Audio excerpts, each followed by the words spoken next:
फिरवायची.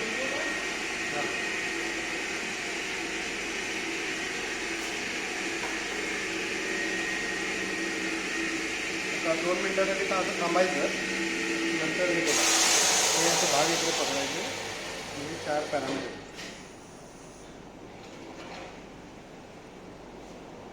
PH थोडंसं 7 कसं वाटतं इकडे, हे बघ थोडंसं इकडे जवळपास.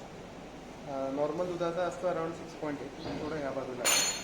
रगत नाही आहे, निगेटिव्ह आहे. नायट्राईट नाही आहे, नायट्राईटमध्ये विषाणू नाही आहे त्याच्यामुळे हे पांढरं आहे. ल्युकोसाइड्स पण अराउंड 1 लाख असं नॉर्मल असतो, ते ओके आहे. पण हे पीएच थोडंसं ह्या बाजूला असं वाटतं जास्त. कॅटलॉगर कळू शकतो